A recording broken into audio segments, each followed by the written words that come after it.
Godlow on the track. Hey YouTube, it's David with a brand new video for you all today, and today I'm reviewing the 1985 horror movie, Re-animator. Now, Re-animator was written and directed by the late great Stuart Gordon and is based off of the H.P Lovecraft story Herbert West, Re-animator. Now, the story is that Herbert West, played amazingly by Jeffrey Combs, moves in with a university student named Dan, who is played greatly again by Bruce Abbott. Dan is dating the dean of the university's daughter Megan, played by Barbara Crampton, who also does a fantastic job. That's got to be a running theme here. Everybody in this movie does a fantastic job. So anyway, Herbert West moves in with Dan. Herbert is doing some secret experiments that we don't really know much about at the start, but it turns out he is working on a formula to help cheat death.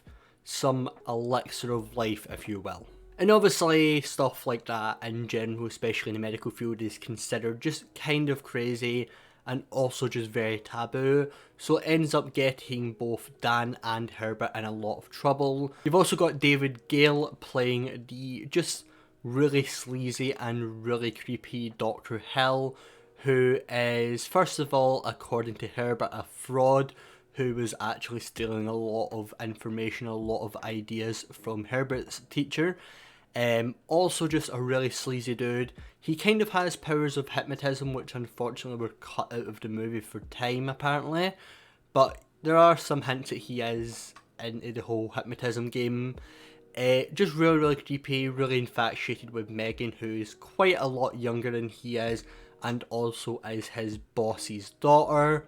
And the whole movie, without really spoiling anything, is Herbert and Dan working on these bodies, these freshly decomposed bodies that they get from the morgue at the university, try to figure out if it can actually work or not. We obviously know that things aren't gonna go perfectly right, because otherwise you wouldn't really have a story, and chaos ensues from there. I do apologise if I'm being a little vague. I just don't want to spoil this movie because it is so fantastic. Especially Jeffrey Combs in this movie, just fantastic as Herbert West, just manic, crazy, eccentric, over the top, absolutely perfect. Now, I won't get too much into the short story. What I will say is there are a lot of similarities between the short story and this movie, of course, but there are a lot of changes to the story as well.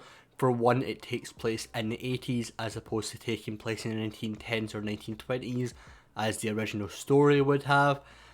Dan is also a lot more reluctant in the movie compared to the actual short story. In the short story, he is actually like a lot bit hesitant, but for the most part goes along with everything, and if there were any sort of crimes or any sort of arrest, would be held just as culpable as Herbert. And the whole formatting of the story is completely different. The story is from Dan's perspective in the short story, talking about Herbert going missing and how they created a monster that disappeared, and it's almost as if they're being haunted. Whereas with this movie, it is very much its own thing, paying homage to H.P Lovecraft's amazing work whilst doing its own thing, which is something that Stuart Gordon does in general, both with Lovecraft and with Edgar Allan Poe. You can tell he's a big fan. He done stuff like From Beyond and Dagon. I believe he done a version of The Raven. I know for a fact he also done a version of The Pit and the Pendulum, the Edgar Allan Poe story, because it's fantastic and one of my favourite movies of the 90s. The music in this movie is really good. The main theme is very clearly a rip on the Psycho theme, but it feels very deliberate. It doesn't just feel like we're just going to rip it off. It feels like it's very much homaging that theme and kind of doing it in a very tongue-in-cheek way, so it doesn't really come across as cheap at all. The rest of the music in the movie is very solid as well. Visually, it's really good. It's shot really well. The effects are absolutely fantastic. Cats coming back to life, dead men coming back to life, just really well done visual effects. You can tell at times that this was obviously a bit of a lower budget movie, but overall the effects, the camera work, the music, absolutely fantastic. I'm going to go ahead and give Re-animator 5 stars. 100% check it out. Anyway, I hope you all enjoyed that video. If you did, give it a big thumbs up. Leave a comment below, tell me what you thought of the review, and if you've seen the movie, what you thought of that.